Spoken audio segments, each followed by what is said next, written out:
जय कुंज विहारी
नमस्ते सरस्वती देवे गौरवाणी प्रचारिणे निर्विशेष शून्यवादे पाश्चात्यदेशतारिणे जय श्री कृष्ण चैतन्य प्रभु नित्यानंद श्री अद्वैत गदाधर श्रीवासदि गौरभक्तवृंद हरे कृष्ण कृष्ण कृष्ण हरे हरे हरे राम राम राम हरे हरे ओम नमो भगवते वासुदेवाय ओम नमो भगवते वासुदेवाय ओम नमो भगवते वासुदेवाय नारायणं नमस्कृत्यं नरं चैव नरोत्तमं देवीं सरस्वतीं व्यासं ततो जयमुदीरये मुखं करोति वाचालं पङ्गुं लङ्घयते गिरिं यत्कृपातमहं वन्दे श्रीगुरुं दिनतारिणं परमानन्दमाधवं श्रीचैतन्यैश्वरं श्रीचैतन्यमनोभीष्टं स्थापितं येन भूतले स्वयं रूप कदामयं ददाति सापदान्तिकम् एक नंबरे वॉल्यूमটা একটু কমান তো সবথেকে অধিকের ভলিউমটা নিত্য প্রায় সুভদ্রেষু নিত্যং ভগবত সেবয়া भगवते उत्तम श्लोके भक्ति भवति नैष्ठिकी सोचे একটু हरे कृष्ण हरे कृष्ण नित्यं भगवत सेवया भगवते उत्तम श्लोके भक्ति भवति नैष्ठिकी जय श्री कृष्ण चैतन्य प्रभु नित्यानंद श्री अद्वैत गदाधर शिवासादि गौर भक्तवृंद हरे कृष्ण कृष्ण कृष्ण हरे हरे हरे राम राम राम हरे हरे हरे कृष्ण सकल के आंतर्जातिक कृष्ण भावनामृत संघ तथा इस्कन नामहट्टर पक्ष থেকে প্রীতি শুভেচ্ছা এবং অভিনন্দন সকলে সিধা মায়াপুরে সুস্বাগতম আপনারা সকলেই জানেন আমরা নিত্যম ভগবত সেবায়া এই সংকল্পের মধ্যে দিয়ে বিগত কয়েক বছর যাচ্ছি তো আমরা মহাপ্রভু নিত্যানন্দ প্রভু এবং ওনার কিছু পারিষদ বর্গের যে সমস্ত লীলা সেগুলো শ্রবণ করছি গতদিন আপনাদের এই এলাকায় যে ক্লাস হয়েছিল সেখানে আমরা শ্রবণ করছিলাম কি শ্রবণ করছিলাম মহাপ্রভুর নীলাচল যাত্রা মহাপ্রভু নীলাচলে যাচ্ছে তো যেতে যেতে তিনি বিভিন্ন স্থানে বিভিন্ন ভক্তদের কৃপা করেছেন বিভিন্ন ভাবে ভক্তদের সঙ্গে লীলাবিলাস করেছেন এবং এখন তিনি অলরেডি পৌঁছে গেছেন উড়িষ্যা প্রদেশে এবং উড়িষ্যায় পৌঁছানোর পরে তিনি যে ট্যাক্স নেন তার সঙ্গে বিভিন্ন লীলাবিলাস করেছেন ভক্তদের সঙ্গে লীলা করেছেন করে এখন তিনি সুবর্ণরেখা নদীর তীরে এসে পৌঁছেছেন যেখানে জলেশ্বর শিব তিনি আবিষ্কার করবেন তো দেখা যাক সেখানে কি লীলা তিনি ভক্তদের সঙ্গে করেন হেনমতে নীলাচলে বৈকুণ্ঠের নাথ আইলেন সবারে করিয়া দৃষ্টিপাত নিজ প্রেমানন্দে প্রভু পথ নাহি জানে অহর্নিশ সুবিহল প্রেমরস পানে এই মতে মহাপ্রভু চলিলা আসিতে কতদিন উত্তরিলা সুবর্ণ রেখাতে সুবর্ণ রেখার জল পরম নির্মল স্নান করিলেন প্রভু বৈষ্ণব সকল এই সুবর্ণরেখা নদী উড়িষ্যার মধ্যে দিয়ে প্রবাহিত হয়েছে আর এই যে সুবর্ণরেখা নদীর জলের একটা স্পেশালিটি কি নদীর জল কলের জলের মতো একদম স্ফটিক এই নদীর জল ঘোলা নয় বা কোনো নোংরা নেই একদম চকচকে পরিষ্কার জল এত সুন্দর জল দেখে মহাপ্রভু সেই জলে স্নান করার জন্য ইচ্ছা হলো এবং তিনি সমস্ত বৈষ্ণবদের নিয়ে সেই সুবর্ণরেখা নদীর জলে স্নান করলেন স্নান করি স্বর্ণরেখা নদী ধন্য করি চলিলেন শ্রী গৌর সুন্দর নরহরি যেখানে স্বয়ং ভগবানের পা ধোয়া গা ধোয়া হচ্ছে তার মানে সেই নদীর জল কি আর সাধারণ জল রয়েছে সেই নদীর জল এখন ভগবানের চরণামৃতের সমান হয়ে গেছে তো ভগবান প্রণাম করেছে আমরা মন্দিরে যে চরণামৃত পান করি সেটা কি ভগবানের স্নান করা জল চানের জল চিন্তা করেন আমরা যদি আমাদের গায়ে সাবান টাবান মেখে সেই জল জমিয়ে খাই তাহলে আমরা কিন্তু আমাদের অবস্থা খারাপ হয়ে যাবে পবিত্র পরে কথা আমাদের বাথরুমে ঝুটতে হয় 14 বার আমাদের গা ধোয়া জল খেলে আর মহাপ্রভু তিনি স্বয়ং ভগবান তিনি যখন ঘাটটা একটু ঘুরিয়ে দেন একটু ঘাট ঘোরা বড্ড জ্বালাতন করে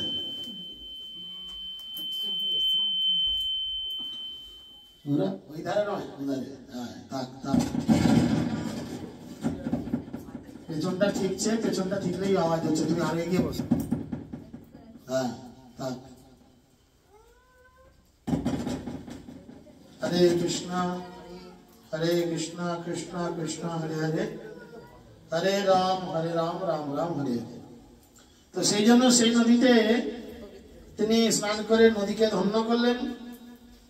রহিলা অনেক পাছে শ্রী নিত্যানন্দ চন্দ্র, সংহিত তাহার সবে শ্রী জগদানন্দ। কত দূরে গৌরচন্দ্র বসিলেন গিয়া, নিত্যানন্দ স্বরূপের অপেক্ষা করিয়া। মহাপ্রভু আগে আগে গিয়ে স্নানাদি করে নিয়ে তিনি গিয়ে কিছু দূরে গিয়ে বসে অপেক্ষা করলেন জগদানন্দ, নিত্যানন্দ বা অন্যান্য সব বৈষ্ণবদের জন্য, যে তোমরা কখন আসবে। চৈতন্য আবেশে মত্ত নিত্যানন্দ রায়, বিহলের মতো ব্যবসায় সর্বথায়। কখনো হুঙ্কার করে কখনো রোদন, ক্ষণে মহা অট্টহাস্য ক্ষণে বা গর্জন। ক্ষণে বা নদীর মাঝে এরেনতা সাঁতার, ক্ষণে সর্বে অঙ্গে ধুলা মাখেন অপার। এদিকে নিতাই, আপনারা সকলেই জানেন নিতাই কার প্রেমে মগ্ন থাকে সব সময়? নিত্যানন্দ প্রভু, তিনি মহাপ্রভুর প্রেমে সব সময় মগ্ন থাকেন। আর মহাপ্রভুর প্রেমে মগ্ন থাকতে থাকতে তার এমন অবস্থা, হস্তি স্নান হচ্ছে। হাতি কিরাম করে চান করে জানেন না? জলও ছড়ে, তার সঙ্গে আরেকটা জিনিস ছড়ে। হাতি এই চান করে আসলো, ভালো করে চকচক করে এসে দুনিয়া ধুলো নিয়ে গায়ে গোটা হাত দিল। একদিন বলে হস্তি স্নান। নিতাই এরকম আচরণ করছে। নিতাই সুবর্ণরেখা নদীর জল একবার করে ডুবে আসছে, ভালো করে চান করছে, এসে পাড়েতে যা ধুলো আছে ধুলোর মধ্যে এসে গড়াগড়ি খাচ্ছে আর মহাপ্রভুর প্রেমে পাগলের মতো আচরণ করছে। এই জন্য করেন, কখনো হুঙ্কার, কখনো কাঁদে, কখনো চিৎকার করে, কখনো হাসে, কখনো গর্জন করে, কখনো কখনো নদীর মাঝে সাঁতার কাটে, আবার কখনো উঠে এসে পারে ধুলো মাখে। ক্ষণে ক্ষণে যে আচার খায়েন প্রেম রসে, চূর্ণ হয় অঙ্গ হেন সর্বলোকবাসে।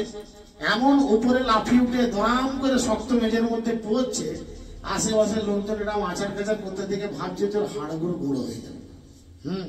এরকম অবস্থা। আপনা আপনি নিত্য করেন কখন, টলমল করে পৃথিবী ততক্ষণ। এ সকল কথা তানে কিছু চিত্র নয়, অবতীর্ণ আপনে অনন্ত মহাশয়। নিত্যানন্দ কৃপায় এসব শক্তি হয়, নিরবধি গৌরচন্দ্র যাহার হৃদয়। গৌরচন্দ্রকে বুঝার জন্য নিত্যানন্দের কৃপার বড় প্রয়োজন। নিতার কৃপা ছাড়া কখনো গৌরাঙ্গকে জানা যাবে না, বুঝেছেন? তাই বলছে তিনি এমন নৃত্য করছেন, এমন আচার কাচার কাটছেন যেন পৃথিবী দুলাদুলি করছে। কেন না, তিনি তো স্বয়ং অনন্তনাগ। নিত্যানন্দ স্বরূপে ধুইয়া এক স্থানে, চলিলা জগদানন্দ ভিক্ষা অন্নসানে। এদিকে দেখলো নিতাইকে এখন নর্মাল মুডে আনা যাচ্ছে না, নিতাই এখন ভাইব্রেশন মুডেই রয়েছে। নিতারকে নর্মাল মুডে আনা যাচ্ছে না। জগদানন্দ দেখলো পেটের জ্বালা, বড় জ্বালা, বাবা তুই লাপা, কাচার খা, ধুলো খা, যা খাচ্ছিস খা, আমি দেখি লোকের বাড়ি ভিক্ষে করে একটু চাল ডাল যদি জোগাড় হয়। তিনি চলে গেলেন, নিত্যানন্দকে এক স্থানে রেখে দিয়ে তিনি গেলেন। ঠাকুরের দণ্ড জগদানন্দ বহে, দণ্ড দুই নিত্যানন্দ স্বরূপের কহে। মহাপ্রভুর এই দণ্ড, সন্ন্যাস দণ্ড জগদানন্দ বয়ে নিয়ে যাচ্ছে, তখন দেখলো দণ্ডটা তখন নিত্যানন্দ আর স্বরূপ দামোদরের কাছে তিনি রাখলেন, বলে এটা থাক, আমি ভিক্ষে করে ঘুরে আসি। ভালো কথা। ঠাকুরের দণ্ড মন দিও সাবধানে, ভিক্ষা করি আমিও আসিব এইখানে। বললো এই, এটা ঠাকুরের লাঠি, খুব সাবধানে এটা রাখবি, আমরা ভিক্ষে করে আসছি। ভালো কথা। আদেগত নিত্যানন্দ দণ্ড ধরি করে, বসিলেন সেই স্থানে বিউহল অন্তরে। এবার নিতাই হাতে করে মহাপ্রভুর সেই সন্ন্যাস দণ্ড ধরেছে, সেই সন্ন্যাস দণ্ডের কোলে শুয়েছে, শুয়ে করুণ ভাবে তার দিকে তাকিয়ে আছে। করুণ ভাবে তাকিয়ে আছে। দণ্ড হাতে করি বসে নিত্যানন্দ রায়, দণ্ডের সহিত কথা কহেন লীলায়। এই লীলাতে তিনি একটা লাঠির সঙ্গে কথা বলছেন, কোলে শুয়েছে লাঠিটাকে শুয়ে দিয়ে তার সঙ্গে কথা বলবে। কি কথা বলছে? অহে দণ্ড আমি যারে বহিয়ে হৃদয়ে, সে তোমারে বহিবে এত যুক্ত নহে। এই লাঠি, এটা তো ঠিক নয়। আমি যাকে আমার হৃদয়ে বয়ে নিয়ে বেড়াই, নিতাইয়ের হৃদয়ে সদা গৌরাঙ্গ বিশ্রাম, গৌরাঙ্গ নিতাইয়ের হৃদয় রয়েছে। আমি যাকে আমার হৃদয়ে করে নিয়ে বয়ে বেড়াই, সে কিনা তোকে কাঁধে করে পিঠে করে নিয়ে বয়ে বেড়াবে, তুই এমন কি ভাই পিড়ে? হ্যাঁ বলেছি, দেখেন এটা তো যুক্তিযুক্ত নয়। এত বলি বলরাম পরম প্রচন্ড, ফেলিলেন দণ্ড ভাঙি করি 3 খণ্ড। এই বলে রেগে গিয়ে লাঠিটাকে 3 খাদি করে দিত, পট পট করে লাঠি ভেঙে দিত। ঈশ্বরের ইচ্ছা মাত্র ঈশ্বর সে জানে, কেন ভাঙিলেন দণ্ড জানিব কেমনে। নিত্যানন্দ জ্ঞাতা গৌর চন্দ্রের অন্তর, নিত্যানন্দের জানে শ্রী গৌরাঙ্গ সুন্দর। নিতাইয়ের হৃদয়ের মধ্যে যে কি চলে এই কথা কেবল গৌরই জানে, আর কেউ জানতে পারে না। তাই নিতাই যে কেন লাঠি এমন ভেঙে ফেললো কেউ বুঝে উঠতে পারলো না। যুগে যুগে 2 ভাই শ্রীরাম লক্ষণ, দোহার অন্তর দোহে জানে অনুক্ষণ। এক বস্তু 2 ভাগ ভক্তি যুগ বুঝাইতে, গৌরচন্দ্র জানি সবে নিত্যানন্দ হইতে। যুগে যুগে এই 2 ভাই যখন এসেছেন একসাথে এসেছেন, দেখেন রাম লক্ষণ, পরবর্তী যুগে কৃষ্ণ বলরাম, এই যুগে গৌরা নিতাই, একভাবে এসেছেন দুজনে, কিন্তু যখন এসে দুজনে একসাথে এসেছেন। তো বলছেন ভগবানের তত্ত্ব বোঝানোর জন্য শুধু রঙের পার্থক্য, একটা কালো আর একটা হচ্ছে সাদা ফর্সা। বলরাম বিনা অন্য চৈতন্যের দণ্ড, ভাঙিবারে পারে কেন কি আছে প্রচন্ড। অ্যাকচুয়াল বলরাম ছাড়া মহাপ্রভুর এই দণ্ড ভাঙবার ক্ষমতার কারণ নেই। সকল বুঝায় চলে শ্রী গৌর সুন্দরে, যে জন্মায় মর্ম সেই জনসুখতারে। দণ্ড ভাঙিয়ে নিত্যানন্দ আছেন বসিয়া, ক্ষণেকে জগদানন্দ মিলিল আসিয়া। জগদানন্দ কোথায় গেছিল? ভিক্ষে করতে গেছিল, সে দণ্ড ভেঙে দিয়ে চুপ করে নিতাই বসে আছে। এবারে জগদানন্দ সেই স্থানে এসে ওনার সঙ্গে মিলিত হয়েছেন। ভগ্নদণ্ড দেখি মহা হইল বিস্মিত, অন্তরে জগদানন্দ হইল চিন্তিত। লাঠিটা ভেঙে ফেলেছে। এবার জগদানন্দ না পাচ্ছে মহাপ্রভুর কে কিছু বলতে, না পাচ্ছে নিত্যানন্দ কিছু বলতে, এ মাঝে পড়ে বেশ সমস্যা। সে ভাবছে যদি মহাপ্রভু আমাকে বলে তোমাকে লাঠি রাখতে দিয়েছিলাম দাও লাঠি, আমি নিতাইকে দিয়ে গেছি, নিতাই ভেঙে দিয়েছে, আনাড়ি গোড়া লোকের সঙ্গে তর্ক করলে সে আমার উল্টো দিকে ছুটবে, কোন দিকে যাই, এ তো মহা সমস্যায় ফাঁপড়ে পড়েছে। বার্তা জিজ্ঞাসিলেন দণ্ড ভাঙিলেন কে, নিত্যানন্দ বলে দণ্ড ধরিল যে। সে বলছে জগদানন্দ যাই এই দণ্ডটা ভাঙলো কে, কেন যাকে ধরতে দিয়েছে সে ভেঙেছে। একদম অন্য কেউ এসে একদম সরাসরি বলে দিল, আপনার দণ্ড প্রভু ভাঙ্গিলা আপনে, তার দণ্ড ভঙ্গিতে কি পারে অন্য জনে। তখন সে বললো আরে প্রভুর দণ্ড প্রভু নিজেই ভাঙিয়েছে, অন্য কারো কি ভাঙার ক্ষমতা আছে। শুনি বিপ্র আর না করিল প্রত্যুত্তর, ভাঙা দণ্ড লই মাত্র চলিলা সত্তর।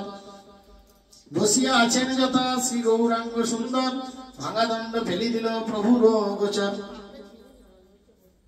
সেই শুনে তিনি আর তর্কাতর্কি করলেন না, সেই 3 টুকরো দণ্ডকে নিয়ে তিনি সেখান থেকে সরে গেলেন, গিয়ে মহাপ্রভু যেখানে বসে আছেন মহাপ্রভুর সামনে ভাঙা দণ্ডটা রাখলেন।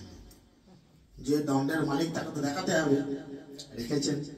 এবার মহাপ্রভু বলছে আরে বেশ সমস্যা। প্রভু বলে কহ দণ্ড ভাঙিল কেমনে, পথে কি বা কোন দল করো কারো শুনে। আরে এই লাঠি ভেঙে গেল কি করে, তুমি কি কারোর সঙ্গে রাস্তাঘাটে মারপিট করেছো নাকি। কহিলা জগদানন্দ পণ্ডিত সকল, ভাঙিলেন দণ্ড তোমার নিত্যানন্দ শিব হল। বলো বাবা আমরা কোথাও মারপিট করিনি, ওই তোমার নিতাই লাঠি ভেঙে দিয়েছে। হ্যাঁ নিতাই লাঠি ভেঙে দিয়েছে। নিত্যানন্দ প্রতিপ্রভু জিজ্ঞাসে আপনি, কিরা কি ভাঙিলা দণ্ড কহ দেখি শুনি। তখন মহাপ্রভু উঠে এলেন, উঠে এসে নিত্যানন্দকে বলাই নিতাই আমার লাঠি কেন ভেঙেছো তুমি, হ্যাঁ আমার সন্ন্যাস দণ্ড তুমি ভেঙে দিয়েছো, কেন ভেঙেছো কেন। এই শুনে নিত্যানন্দ বললেন, নিত্যানন্দ বলে ভাঙিয়াছি 5 খান, না পারো ক্ষমিতে করো যে শাস্তি প্রমাণ। 5-এর লাঠি ভেঙে দিয়েছি বেশ করেছি, যদি মনে হয় আমাকে শাস্তি দেবে শাস্তি দাও, অসুবিধা কিছু নেই। প্রভু বলে জহে সর্ব দেব অধিষ্ঠান, যে তোমার মতে কি হইল মাসখান। মহাপ্রভু যে আচ্ছা এই যে সন্ন্যাস দণ্ড, এই সন্ন্যাস দণ্ড হচ্ছে কি না সমস্ত দেব দেবী সমস্ত ভগবান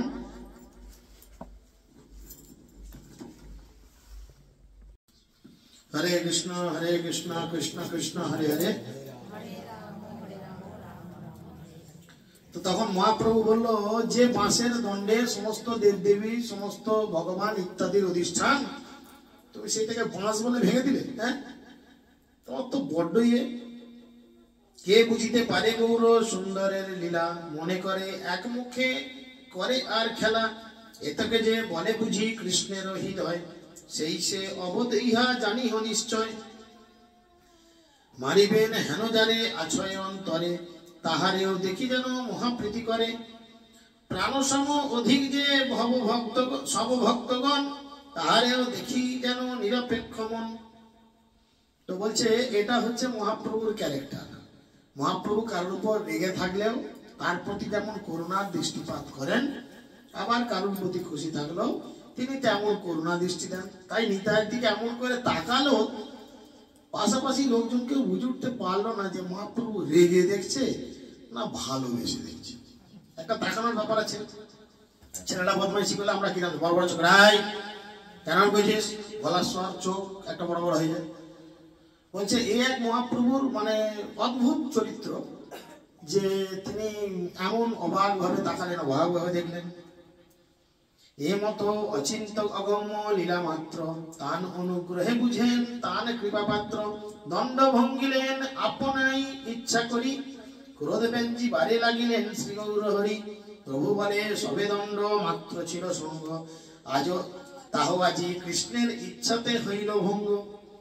মহাপ্রভু তখন আর কি করবে, নিজেদের দোষ তো ঢাকতে হবে। হ্যাঁ, বলো না নিজের ছেলে যদি বদমাইশি করে লোকের কাছে সবসময় বলা যায়, একটু কিছু দিয়ে অন্য কিছু বলতে হয় না, না ও কিছু করে না, ওই এই আনাতানা করে কাটিয়ে যায়।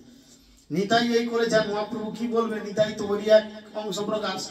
তাই নিতাইয়ের দোষ ঢাকার জন্য বলছেন আমি তো সন্ন্যাসী, সন্ন্যাসীর সঙ্গে তো কিছু থাকা উচিত নয়। তাই একমাত্র এই বাঁশের দণ্ডটা ছিল, ভগবান কৃপা করে ওটাকেও কেড়ে নিল।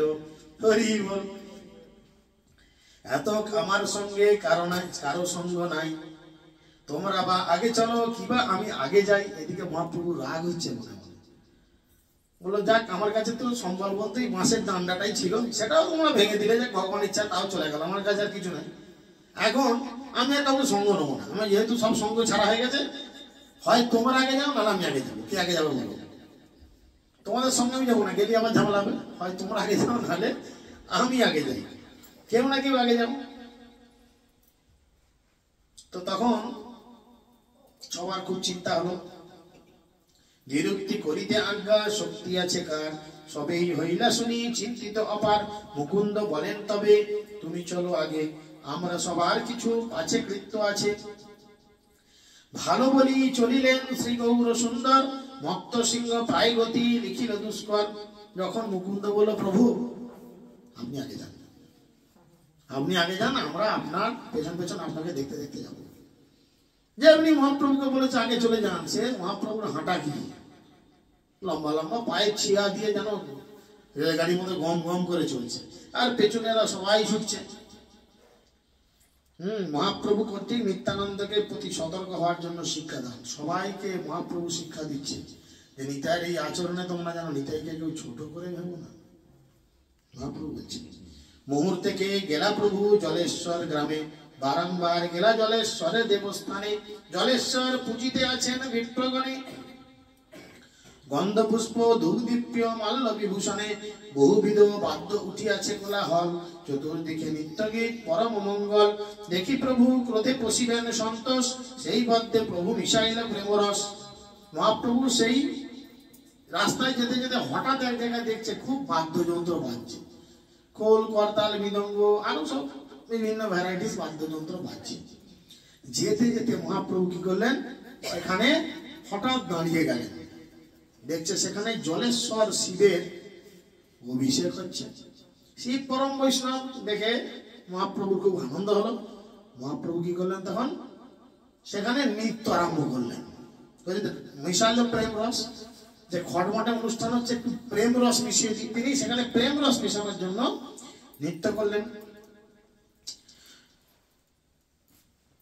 আর প্রভুকে সেই রকম নৃত্য করতে দেখিয়া প্রিয় শঙ্করের বিভব দেখিয়া নৃত্য করে গৌরচন্দ্র পরমানন্দ হইয়া শিবের গৌরব বুঝায়েন গৌরচন্দ্র এ থেকে শঙ্কর প্রিয় সর্বভক্তবৃন্দ। তো সেই জন্য শিব ভক্ত যারা ওই পূজা করছেন অভিষেক করছিলেন তারা মহাপ্রভুকে এরকম উদ্দণ্ড নৃত্য করতে দেখে অবাক। তারা মনে মনে ভাবলো আমাদের শিবজি বোধহয় এনার মধ্যে প্রকট হয়েছে, শিবজি বোধহয় নৃত্য করছেন, তাই তারা খুব আনন্দ পেলেন। না মানে চৈতন্য পদ ভোলায় বৈষ্ণব শিবের অমান্য করে ব্যর্থ তার সব। মহাপ্রভু বললেন যে যিনি পরম বৈষ্ণব শিবজিকে অমান্য করেন তার জীবনে সব কিছু ব্যর্থ হয়ে যায়। কারণ এই পয়েন্ট ধরে জানাবো সবাই শিবকে ধরি বলে থেকে লাভ নেই। অনেকে বলে দেবে প্রভু আপনি তো বলে গেলেন, আপনার কথা বলতে যাচ্ছি। দেখুন বিষয়টা বুঝতে হবে, বিষয়টা বোঝার ব্যাপার আছে। এখানে বলছেন কি মানে কি বৈষ্ণবের কৃপা ব্যতীত কোনোদিন ভগবানকে পাওয়া যায় না। সেই বৈষ্ণবের চূড়ামণি হচ্ছেন শিব, শিবজি হচ্ছেন বৈষ্ণবের চূড়ামণি। শিবজির পরম কৃপা লাভ করার ফলেই যে কোনো একজন মানুষ কৃষ্ণকে পেতে পারে। তা বলে সারা জীবন শিবের চরণ তলে পড়ে থাকাটাই কিন্তু বুদ্ধিমানের কাজ নয়। কারণ শিবজি তোমাকে তার চরণে সবসময় ফেলে রাখবে না। তুমি যদি প্রকৃত শিবকে সন্তুষ্ট করো, শিবজি খুশি হলে তোমাকে সঙ্গে সঙ্গে হাত ধরে কৃষ্ণ কাছে পাঠিয়ে দেবে, যাও। প্রকৃত যিনি স্কুলের ভালো মাস্টার মশাই, তিনি একটা ছেলে যখন ওই কি স্কুল বলে গ্রামের প্রাইমারি স্কুলে যখন তুমি পাস করে গেলে ক্লাস 4 বা 5, তখন হেডমাস্টার মশাই কিন্তু তোমার ট্রান্সফার সার্টিফিকেট সই করে পিঠ চাপড়ে বললো যা বাবা যা, উপর স্কুলে পড়, মানুষের মতো মানুষ বলবে কিনা যে স্কুলে যা লেখাপড়া ছিল কমপ্লিট, তোকে আমরা শিখিয়ে দিচ্ছি, এবারে আরো উন্নত লেখাপড়ার জন্য আরো বড় স্কুলে আরো ভালো মাস্টার মশাইয়ের কাছে যা। ইনি প্রকৃত মাস্টার মশাই, তাই না? আর ছাত্র সে যে বুঝে যে আমি মাস্টারকে খুশি করব, মাস্টার চেয়েছে আরো বড় হয়ে উঁচু স্কুলে পড়ে মাস্টারের মুখ উজ্জ্বল করতে। সেরকম শিব হচ্ছে এমনই একজন মাস্টার, শিব এমনই একজন মাস্টার যার কাছে যাকে সন্তুষ্ট করলে তিনি আমাদের বলবে ঠিক আছে তুমি আরো উন্নত ভক্তি করো, কৃষ্ণ ভক্তি করো, তুমি কৃষ্ণ ভক্তি করো, এতেই আমি খুশি। তা না করে আমরা মদ গাঁজা সিদ্ধি যা আছে ভুলে গেলে শিবের নাম করে দিনও খেয়ে যা চলে যায়। রয়েছে কিনা ভোলে বাবার প্রসাদ বলে লেগে বললো। তো মানুষকে বিষয়টা বুঝতে হবে, মানুষ যদি বিষয় না বুঝে তাহলে ভুল পথে পরিচালিত হবে। করিতে আছে নিত্য জগত জীবন পর্বত বিদরে হেন হুঙ্কার গর্জন দেখি শিব দাস সব কহিতে হইলা বিস্মিত। সবাই বলেন শিব হইলা বিদিত, এ আমাদের শিবই নৃত্য করছে। আনন্দে অধিক সবে করে গীত বাদ্য প্রভু নাচেন তিলার ধকে নাহি বাহ্য। কতক্ষণে ভক্তগণ আসিয়া মিলিলা আসিলেন মুকুন্দাদি গাহিতে লাগিলা। প্রিয়গণ দেখি প্রভু অধিক আনন্দে নাচিতে লাগিলা বেরি গায়ে ভক্তবৃন্দ। অর্থাৎ মহাপ্রভু সবার আগে ছুটে ছুটে চলে এসছে, এসে নাচছে। অনেক পেছনে মুকুন্দ নিত্যানন্দ জগদানন্দেরা আসছে, এবার এসেরা দেখছে আরে আমাদের প্রভু নাচছে, তো প্রভু যখন নাচছে আমরা লেগে বুঝে নাচতে। এবার মুকুন্দ ভালো গায়ক ছিল, ভালো গান গাইতো, মুকুন্দ গান ধরেছে। প্রভু যখন দেখছেন যে আমার টিমের লোক গাইছে, প্রভু নাচটা জমকার করে আরো হচ্ছে। হচ্ছে না? আমাদের গোবিন্দ মৃদঙ্গ বাজাচ্ছে, আমরা সব নাচছি, তখন পরমজিৎ একবার ধরলো মৃদঙ্গটা, নাচটা একটু জোর লাগলো, এবার আমাদের একদম জোর কদম হবে, এইরকম ব্যাপার আর কি, বুঝেছেন? সেবিকার হইতে বা শক্তি আছে কার, নয়নে বহেনে ঘুরো ধুনি শতধার। এবে সে শিবের পুরো হইল সফল, যাহে নৃত্য করে বৈকুণ্ঠের অধীশ্বর। কতক্ষণে প্রভু পরমানন্দ প্রকাশিয়া স্থির হইলেন তবে প্রিয় গোষ্ঠী লইয়া। সভাপ্রতি করিলেন প্রেম আলিঙ্গন, সবে হইলা নির্ভয় পরমানন্দমন। নিত্যানন্দ দেখি প্রভু হইলা কোলে, বলিতে লাগিলা তারে কিছু কুতূহলে। এতক্ষণে নৃত্য করতে করতে তার চোখ দিয়ে জল বেরিয়েছে, চতুর্দিক ভিজেছে। তারপরে হঠাৎ করে মহাপ্রভু নিতাইয়ের দিকে তাকিয়ে নিতাইকে কিছু বললেন। কি বললেন? কথা তুমি আমারে করিবা সম্বরণ, যেমতে আমার হয় সন্ন্যাস রক্ষণ। আরো আমার পাগল করিতে তুমি চাও, আর যদি করো তবে মোর মাথা খাও। আমি কোথায় সন্ন্যাস নিয়েছি, আমাকে কোথায় তুমি ভালো করে দেখভাল করবে, রাখবে, যত্ন করবে, তা না করে তুমি আমাকে সন্ন্যাসীর আরো কঠিন জায়গায় তুলে দিচ্ছ। বুঝা গেল? সন্ন্যাসী প্রকৃতপক্ষে 3 প্রকার হয়। হ্যাঁ, সন্ন্যাস প্রকৃতপক্ষে 3 থেকে 4 রকমের হয়। তো খুব উচ্চতর সন্ন্যাস হচ্ছে পরমহংস, বাচিক, কুটিক, পরমহংস, আর একটা কি আছে আমার এই মুহূর্তে স্মরণ আসছে না, 4টে। ঠিক আছে? তো নিতাইকে বললো তুমি আমাকে আরো উচ্চ স্তরে তুলে দিলে। দেখুন, আমরা সবাই বা সব লোকজন ভাবছে নিতাই লাঠি ভেঙে দিল, কিন্তু নিতাই লাঠি ভাঙার কারণটা কি মহাপ্রভু বুঝালো। যেই জগতে সন্ন্যাস 4 প্রকারের হয়, কুটিক, বাচিক, পরমহংস, 4 নাম্বারটা আমার মনে আসছে না, যাই হোক 4 রকমের হয়। যারা কুটিক হবে, বাচিক হবে, তারা কিন্তু দণ্ড বয়ে বেড়াবে। যারা 3 নাম্বারটা হবে তারা দণ্ড কখনো নেবে, কখনো নেবে না। আর যারা 4 নাম্বার স্টেজে পৌঁছে যাবে, তারা সন্ন্যাসের একদম টপ লেভেলে, তারা হচ্ছে পরমহংস। বুঝেছ? তাই নিত্যানন্দ প্রমাণ করতে চাইলো ইনি কোনো সাধারণ সন্ন্যাস নয়। না, বলছি ইনি কোনো সাধারণ সন্ন্যাস নন। লোকে দেখে তোমাকে ভাববে, তার মানে কি একটা ড্রেস দেখে মনে করা যায়। ধরেন আমি সাদা ড্রেস পরে বসে আছি, আমি যেখানে গেলাম লোকে বুঝবে কি ইনি গৃহস্থ, তার মানে এর বউ ছেলে আছে, বা ইনি নতুন ব্রহ্মচারী, তাই না? কিন্তু যদি ড্রেসটা গেরুয়া হয়, ইনি সাধু সন্ত লোক।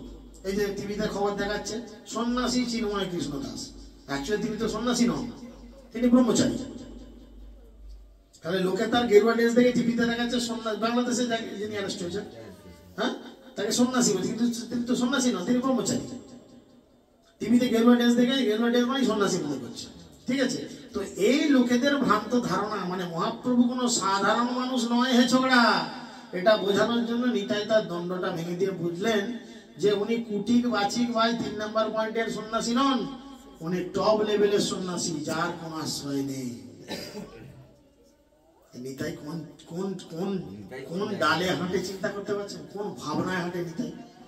তাই তিনি বলছেন যে তুমি আমাকে কোথায় কন্ট্রোল করবে, যেমনই হয় আমার সন্ন্যাস রক্ষণ। যেভাবে বউটো ছেড়ে দিয়ে, ঘরপাট ছেড়ে দিয়ে আমি এসেছি সন্ন্যাসটাকে গ্রহণ করে ঝাপ করে জীবনটা কাটিয়ে নেবো বলে, আর তুমি আমাকে এমন হাই ফাই লেভেলে তুলে দিচ্ছ, আমি টানতে পারি, তার থেকে তোমার মাথা খাও দেখি।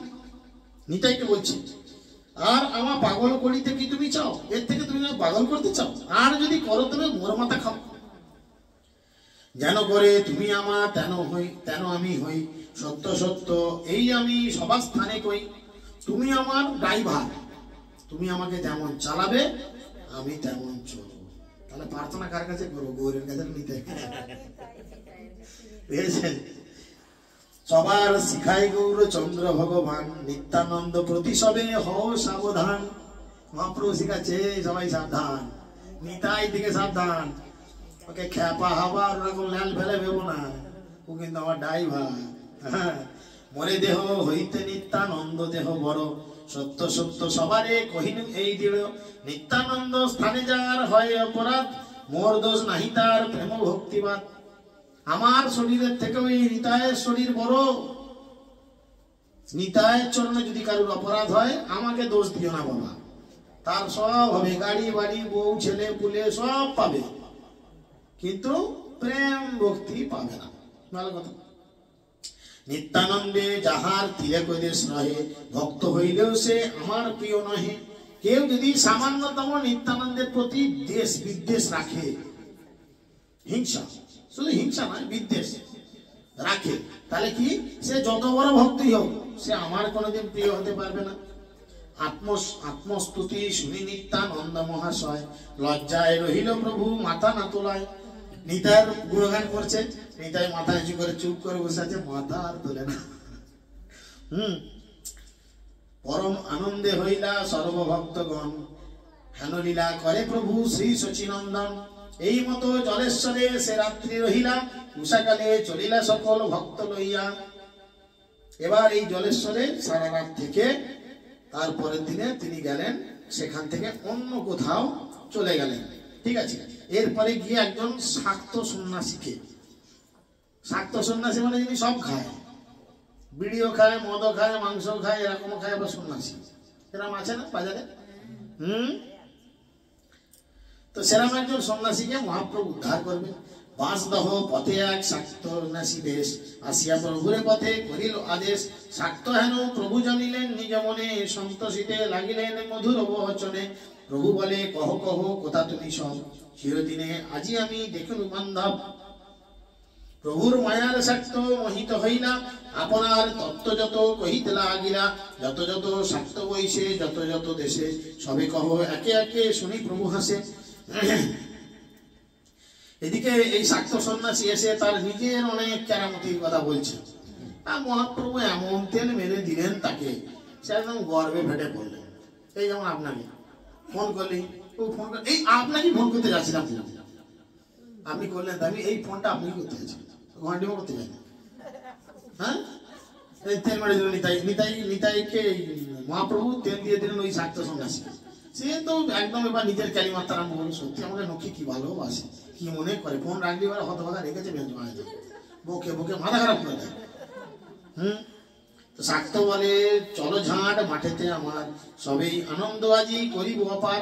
তখন সেই সন্ন্যাসী মহাপ্রভু বলে আরে চলো চলো আজকে আমার আশ্রমে চলো, আজ সবাই মিলে আনন্দ করব। মহাপ্রভু বলো বাবা সন্ন্যাসী আবার আনন্দ, তো বেশ সমস্যা। সন্ন্যাসী আনন্দ করবে মানে এ তো বেশ সমস্যা রে ভাই, আমাকে কোথায় নিয়ে যাবে? পাপি শাক্ত মাড়িদের বলে আনন্দ, বুঝিয়া হাসেন গৌর চন্দ্র নিত্যানন্দ। তো তারা ভগবান, তারা বুঝতে পারছেন যে ও কি আনন্দ করাতে চাইছে। প্রভু বলে আসি আমি আনন্দ করিতে, আগে গিয়া তুমি সহ্য করো তাড়িতে। মহাপ্রভু বুঝতে পেরেছেন যে মদ মাংস এবং কিছু মহিলা সঙ্গ করাতে চাইছেন, ওদের ওটাই আনন্দ। বাংলাদেশে একটা কথা চল আছে, কি চল আছে বলেন তো? খাইয়া মাগুর মাছের ঝোল, খাইয়া মাগুর মাছের ঝোল, শুইয়া সুন্দরীর কোল, মুখে হরি হরি বল। মাগুর মাছ খাচ্ছি আর সুন্দরী মহিলাদের সঙ্গ করছি, আর মুখে বলছি হরি বল হরি বল, ভণ্ড। তো সেই জন্য এখানে সে আনন্দ করতে মহাপ্রভু বুঝতে পারলেন, বুঝতে পেরে তিনি কি করলেন, হাসলেন। মহাপ্রভু এবার একটু বুদ্ধি খাটালেন, বলেন ঠিক আছে আমি যাচ্ছি, তুমি আগে গিয়ে সব রেডি করো, আমরা এক্ষুনি যাচ্ছি। প্রভু বলে আসি আমি আনন্দ করিতে, আগে গিয়া তুমি সহ্য করো তাড়িতে। আমি আসছি, তুমি গিয়ে আগে রেডি করো। শুনিয়া চলিলা শাক্ত হইয়া হরষিত, এই মতো ঈশ্বরের অগাধ চরিত। পতিত পাবন কৃষ্ণ সর্ববেদে কহে, অতএব শাক্ত শনে প্রভু কথা কহে। লোক বলে এ শাক্তের হইলা উদ্ধার, এ শাক্ত পরশে অন্য শাক্তের নিস্তার। সবাই বলে ওই শাক্ত অর্থাৎ ওই সাধু মহাপ্রভুর সংস্পর্শে আসার ফলে তিনি ভক্তি জীবনে দৃঢ় হলেন, সবকিছু ছেড়ে ছাড়ে ভালো হলেন। এই মতো গৌর সুন্দর ভগবান নানা মতে করিলেন সর্বজীবের ত্রাণ। হেন মতে শাক্তের সহিত রস করি, আইলা রেমুনা গ্রামে শ্রী গৌরাঙ্গ হরি।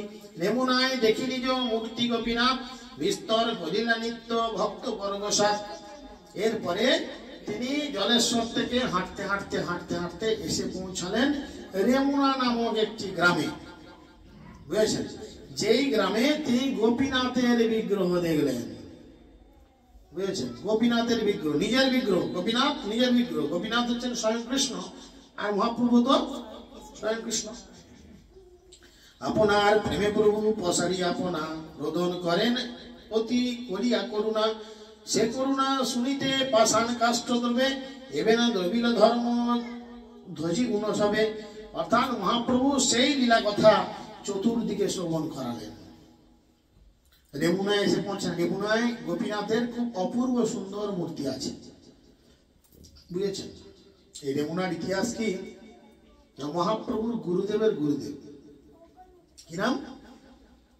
মাধবেন্দ্র পুরী। এই মাধবেন্দ্র পুরী একবার বেড়াতে বেড়াতে বেড়াতে বেড়াতে বৃন্দাবনে গিয়ে পৌঁছান। আর বৃন্দাবনে পৌঁছে তিনি গিরি গোবর্ধন পরিক্রমা করতে করতে গোবিন্দ কুণ্ডের তীরে এসে বসেন। আর মাধবেন্দ্র পুরীর একটা ক্যারেক্টার ছিল কি, যে এমন এক সন্ন্যাসী ছিল যে কারোর কাছে চেয়ে মেগে কিছু খাবেন না। কেউ যদি দয়া করে কিছু দুগ্ধজাত খাবার দেন তবে তিনি খাবেন, নাহলে কিছু খাবেন না। আর নাহলে নিজে যদি কিছু রান্না করেন, ভাত ডাল তরি তরকারি সবজি, তাহলে খাবেন। কাউকে চাইবে না, যদি ভগবানের কৃপায় ভগবানের ইচ্ছা কেউ কিছু দেয় তবে খাবে, নাহলে খাবে না। যদি 2-3-10 দিন না পায়, 2-3-10 দিন খাবে না, কিন্তু কাউকে মুখ ফুটে বলবে না। তো তিনি গোবিন্দকুণ্ডের কাছে বসে আছেন, সন্ধ্যা হয়ে এসেছে। হঠাৎ দেখলেন একটা রাখাল বালক, তিনি এসে তাকে 1 ভাণ্ড দুধ দিলেন, 1 ভাঁড় মাটির ভাঁড়ের 1 ভাঁড় দুধ দিলেন। দুধ দিয়ে বললেন কি যে তুমি ক্ষুধার্ত, বসে আছো, এই দুধ খাও, আমি এখন গোদহন করতে যাচ্ছি, ফিরে এসে তোমার কাছ থেকে ভাঁড় ফেরত নিয়ে যাবো। তো মাধবেন্দ্র পুরী গল্প অনেক ডিটেলস আছে, আমি ছোটোর উপর বলার চেষ্টা করছি, যেহেতু সময় অনেক কম, আমারও চাপ আছে। তো মাধবেন্দ্র পুরী কি করলেন, তিনি এইসব চিন্তা করলেন যে আমি যে ক্ষুধার্ত, এটাই বাচ্চা ছেলেটা জানলো কি করে। জিজ্ঞেস করলে, এই ছোকরা তুমি এখানে শোনো, তুমি জানলে কি করে যে আমি ক্ষুধার্ত, আমি কিছু খাইনি? কৃষ্ণ পড়ে গেল ফেঁসাতে। কৃষ্ণকে ফেঁসাতে ফেলতে পারে একমাত্র ভক্তরাই, আর কেউ না। কৃষ্ণ তো ফেঁসাতে বললো, আরে আমি তো ফেঁসে গেলাম ওর কাছে। তখন কৃষ্ণ বড় চালাক, সে তখন চিন্তা করে বললো, আরে আমাদের গ্রামের কিছু বউ এই গোবিন্দকুণ্ডে জল নিতে এসে তোমার মুখটা দেখেছে শুকনো শুকনো, তারা বুঝেছে তুমি কিছু খাওনি। মায়ের মন তো ছেলেদের দেখলে বোঝে, আহা বেচারি খায়নি, তাই তারা আমাকে বললো যে ওই পাড়ে একজন সাধু বাবা আছে, মনে হয় কিছু খায়নি, 1 ভাঁড় দুধ দিয়ে হয়। আমি তাদের কথা শুনে দিয়ে গেলাম। মাধবপুরী ভাবলো হয়তো হবে, মায়েরা তো অনেক কিছু বোঝে, ভালো, কারণ বৈষ্ণব বড় সরল হয়। দিয়ে এসে চলে গেছে। এদিকে মাধবপুরী যখনই দুধে চুমুক মেরেছে, হ্যাঁ, তার তো সিগন্যাল নিয়ে নিয়েছে, আরে এ তো সাধারণ দুধ নয়, এত টেস্টি দুধ, এত ভালো দুধ, এ তো না মাদার ডেয়ারির দুধ, না আমুলের দুধ, এ তো জল মেশানো দুধ, মানে দারুণ দুধ। যত খেয়েছে হৃদয়ে তত আনন্দ বেড়েছে। তখন তিনি ভাঁড় ধুয়ে এসে রেখেছেন। সেই গোপালক বলে গেছিল আমি ফিরে আসবো, ফেরার পথে ভাঁড় নিয়ে যাবো। সারা রাত কেটে গেল বসে বসে, ফিরে আর এলো না। কৃষ্ণ তখন তার মায়ায় তাকে স্বপ্ন দিলেন, ঘুম পাড়িয়ে দিলেন। একবার শুধু চোখ বন্ধ করে ঘুমিয়েছে, আর সেই চোখ বন্ধ করে স্বপ্নে দেখছে সেই রাখাল বালক এসেছে, এসে বলছে, হে মাধবপুরী, মাধবপুরী, তুমি কৃপা করে আমাকে উদ্ধার করো। আমি তোমার জন্য কত বছর এই গোবর্ধনের কুঞ্জের মধ্যে আটকে রয়েছি, একদম কাদা ঝোপঝাড়ের মধ্যে, তোমার হাতে উদ্ধার পাবো বলে। চোখ খুলে গেল, আরে স্বয়ং ভগবান আমার কাছে এসেছে, আমাকে নিজে হাতে দুধ দিয়ে গেছে, আমি চিনতে পারিনি বলে সে তো কাঁদতে আরম্ভ করলেন। হায় হায়, আমি কি মাপের ভক্ত, ভগবানকে পেলাম অথচ দেখলাম চিনতে পারলাম। কিন্তু তিনি ভাবলেন ভগবান আমাকে নির্দেশ করেছেন একটা কাজ করার জন্য, আমি অবশ্যই করব। গ্রামের লোককে ডেকে নিয়ে গিয়ে তিনি ওই নির্দেশ মতো জায়গা পরিষ্কার করলেন, মাটি ছড়ালেন, ভেতর থেকে উঠে আসলো ভগবানের বিগ্রহ, গোপালের বিগ্রহ, ছোট্ট গোপালের বিগ্রহ মাটির ভেতর থেকে উঠে আসলো। তাকে গ্রামের লোকেদের নিয়ে অভিষেক করানো, দুধ, গঙ্গা জল, মধু, ঘি, পঞ্চগব্য দিয়ে অভিষেক হলো। অভিষেকে গোটা ব্রজবাসী লোকেদের কাছে খবর হয়ে গেল যে এখানে গোপালের অভিষেক হয়েছে, নতুন গোপাল উঠেছে, প্রসাদ হবে। খানা পিনা তো দরকার, প্রসাদ না হলে পুজো ঠিক হয় কি? আমরা ছেলেবেলা সব সত্যনারায়ণ দেখতে তো আগে দেখতাম, সিন্নিটা মাখা হয়ে যেত। সত্যনারায়ণ থেকে মনে নাই, সিন্নিটা মাউন্টাও ঠিক মাখছি কিনা দেখি, হাতে হাজা থাকা চাই না। সিন্নিটা ভালো করে মাখা হয়, আমাদের লক্ষ্য প্রসাদ, ও পুজোর দিকে নেই। সেরকম ভগবানের অভিষেক হচ্ছে, প্রসাদ দরকার, সে প্রসাদের আয়োজন হয়েছে। এমন প্রসাদের আয়োজন হয়েছে, বলছে একটা বড় বড় পুকুর খোলা হয়েছে, 1 পুকুর ডাল, চিন্তা করেন এবার, 1 পুকুর ডাল কত লোক খাবে। 1 পুকুর ঘি ঢালা আছে, রুটি সেকছে, বলছে 2000-5000 লোক রুটি সেকছে আর পুকুরে ছুড়ে দিচ্ছে, ঘিয়ে পুকুরে ছুড়ে দিচ্ছে, একদম রুটি ঘিয়েতে চপ চপ করছে, কিনা পেয়ে যাবো। চিন্তা করেন কত তরকারি হয়েছে, কত কি হয়েছে। বলছে এত গোপাল, মানে গোপাল এতদিন ভুখা ছিল, ক্ষুধার্ত ছিল, যে নিমেষেই গোপাল সব খাবার খেয়ে নিচ্ছে, হাওয়াই করে গোপাল খাচ্ছে।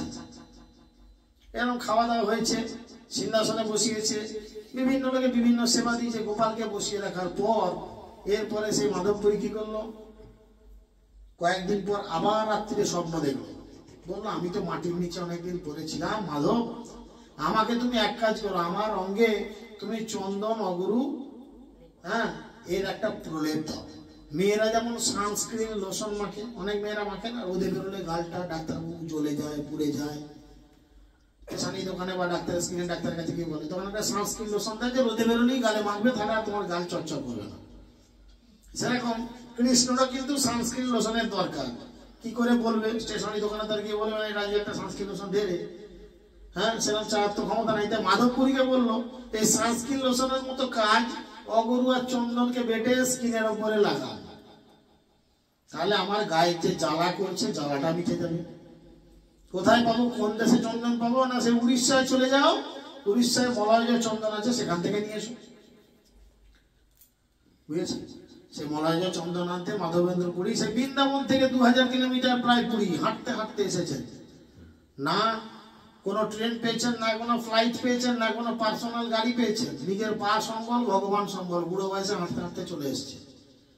শান্তিপুরে এসে অদ্বৈত আচার্যকে দীক্ষা দিয়েছেন, সেখান থেকে যাওয়ার পথে তিনিও এই রেমুনায় গেছেন, সেই রেমুনায় গোপীনাথকে দর্শন করেছেন। এই রেমুনায় গোপীনাথ স্বয়ং রাধা এবং কৃষ্ণ লীলা করতে করতে কৃষ্ণ নিজে হাতে এই গোপীনাথের বিগ্রহ স্থাপন করেছিলেন। রেমুনার গোপীনাথ কৃষ্ণের নিজের হাতে স্থাপিত বিগ্রহ, কৃষ্ণ নিজে এই গোপীনাথের বিগ্রহ স্থাপন করেছিলেন। সেই গোপীনাথের কাছে এসেছেন, এসে তিনি দেখছেন মন্দিরে সেবা হচ্ছে, ভগবানের ভালো। সেও বলছে আমারও একটা এরকম মন্দির আছে, তোমরা সব ভগবানকে কি খাওয়াও কি দাও একটু দেখি, আমার মন্দিরে এরকম খাওয়াবো দাওয়াবো ভগবানকে। দেখছে আমাদের নতুন নতুন ভক্তরা হয়তো পুরাতন ভক্তের বাড়িতে গেল, দেখলো ও প্রভু সকালবেলা ভোরবেলা মিষ্টি লাগালো, হ্যাঁ 7টা 8টার সময় কি 9টার সময় ডাল ভাত তরকারি লাগালো, আবার দুপুরবেলা ডাল ভাত তরকারি লাগালো, বিকালবেলা আবার কিছু ফল পাকড় দিল বা কিছু চপ ফপ ভেঙে ভেঙে ভেজে দিল, সন্ধ্যার দিকে আবার সন্ধ্যা আরতি হলো, আবার রাতের দিকে কিছু রুটি ইত্যাদি কিছু বা যাই কিছু দিল, হ্যাঁ ইত্যাদি দিল। প্রভু তো ভগবানকে এইভাবে সেবা করে, তাহলে আমিও করবো এইভাবে, দেখে দেখে আমরা অনেকে শিখি। তো মাধবপুরী কি করলো, সেই মন্দিরে কি করে গোপীনাথের সেবা হয় সেটা দেখছে, জিজ্ঞেস করছে বামুন ঠাকুরকে, আচ্ছা ঠাকুর মশাই তোমাদের মন্দিরে স্পেশাল কি সেবা হয় ভগবানের জন্য? বললো দেখো আমাদের মন্দিরে একটা স্পেশাল সেবা হয়, সেটা কি না, আমাদের মন্দিরে প্রত্যেক দিন সন্ধ্যার দিকে ভগবানকে দ্বাদশ মৃৎ পাত্রে মানে 12টা মাটির ভাঁড়ে কি দেওয়া হয়, ক্ষীর দেওয়া হয়, স্পেশাল ক্ষীর, সত্যি স্পেশাল, যারা খেয়েছেন তারা ভুলেন না। তো ইচ্ছা গেল যে ক্ষীর তো আমরাও বানাই, এরা বলছে স্পেশাল ক্ষীর, ক্ষীরটা যদি একটু খেতে পারতাম না, টেস্ট করে দেখতে পারলে বুঝতে পারতাম যে ক্ষীরটা কি করে বানায় বা কেমন ক্ষীর দিতে হবে, কতটা মিষ্টি বা কতটা কি দিতে হবে। সঙ্গে সঙ্গে তিনি নিজেকে লজ্জায় পড়ে গেলেন, ছি ছি ছি, আমার সংকল্প সারা জীবন আমি কোনো জায়গায় কিছু চেয়ে মেয়ে খাবো না, আর আমি মনে মনে খাওয়ার জন্য প্রার্থনা করছি। আমাকে নিজেকে ধিক্কার বলে তিনি মন্দির ছেড়ে চলে এলেন। এখন ভগবান ভক্তের মনের কথা বোঝেন, মনের ইচ্ছা পূরণ করেন। গোপীনাথ মনে মনে বুঝে নিয়েছে, আরে আমার এত প্রিয় একজন ভক্ত সামান্য একটু ক্ষীর খেতে চাইলো, আমার কাছে এসে আমি খাওয়াতে পারবো না। সেদিনে ভোগ লেগেছে, আর গোপীনাথ কি করেছে, এক ভাঁড় ক্ষীর তার আঁচলের নিচে চাপা দিয়ে রেখে দিয়েছে, মায়ায় সব ভুলিয়ে দিয়েছে। পুরুত ঠাকুর বার করেছে 11টা, সে গুনে নিজে 12টা ভোগ, একটা কোন কেন, সে মায়ায় সব ভুলে গিয়ে 11টাই বার করেছে। এদিকে পুরুত ঠাকুর রাত্রিরে তার মন্দিরে শুয়েছে, ঘরে গিয়ে শুয়েছে, মন্দিরে ভগবানকে স্বয়ং দিয়ে চাবি চাওলা দিয়ে শুয়েছে। এই গোপীনাথ রাত্রিরে সেই পুরুত ঠাকুরকে স্বপ্ন দিয়েছে, আই পুরোহিত উঠো, পরে পরে ঘুমাচ্ছ, যাও ওই হাটের মধ্যে বসে রয়েছে একজন আমার অতি প্রিয় ভক্ত, যার নাম মাধবপুরী, তার জন্য আমি ক্ষীর রেখে দিয়েছি। ক্ষীর কোথায় ক্ষীর রেখেছি না, আমার মন্দিরে আমার বিগ্রহের যে পায়ের নিচে যে এই ধুতির কোঁচ থাকে তার নিচে আমি আড়ালে ঢুকিয়ে রেখেছি।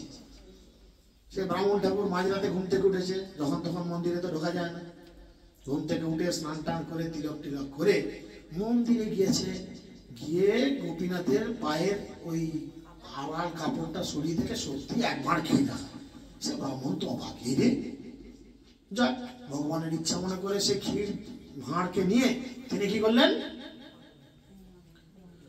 গেলেন সেই মন্দিরের বাইরে আটচালায়, যেখানে মাধবপুরী বসে বসে জপ করেছেন। অন্ধকার, তখন এত লাইট নেই, এখন তো সেই আটচালা প্রচুর লাইট ফাইট করেছে, একদম টাউনশিপ হয়ে গেছে। তো যখন এরকম কন্ডিশন রয়েছে, তখন হাতে সেই ভাঁড় নিয়ে আর একটা টুনটুনি লণ্ঠন নিয়ে খুঁজে বেড়াচ্ছে। তার আর কত জোর, এ তো আর এলইডি টর্চ নয় যে লাইট মেরে দেখুন কে কোথা আছে। লণ্ঠনের আর কইটুকু জোর, দু হাত দূরে কে আছে দেখা যায় না। আর মুখে চিৎকার করতে করতে বলছে, কি কে আছো, কে আছো, ও হে মাধবপুরী, যার লাগি গোপীনাথ করলো ক্ষীর চুরি। আরে কে মাধবপুরী, কে আছো, যার জন্য আজকে গোপীনাথ চোর হয়েছে, চোর। ভগবান চোর সেজেছে ভক্তের জন্য, ভক্তের মনোবাঞ্ছা পূরণ করার জন্য। তো মাধবপুরী ছুটে এসেছে, তার নাম শুনে, আরে আমার নাম মাধবপুরী, কি হয়েছে? বলো তুমি মাধবপুরী, ধরো এটা। হাতে ধরেছে, বলে এটা কি?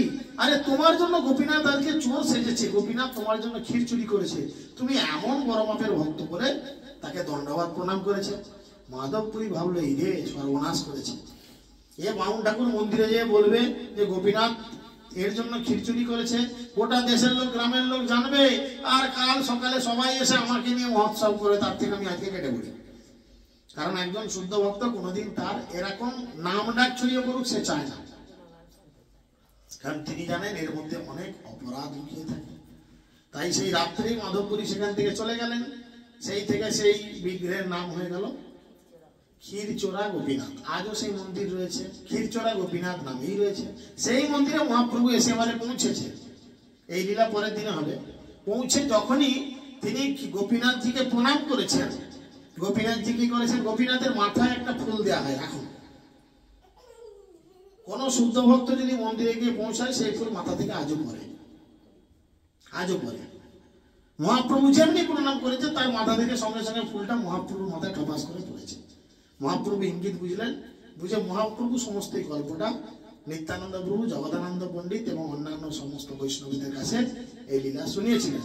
মহাপ্রভু কি লীলা শুনিয়েছিলেন এবং সেখানে কি করেছিলেন আমরা আগামী দিন ক্লাসে শুনবো। হরে কৃষ্ণ হরে কৃষ্ণ।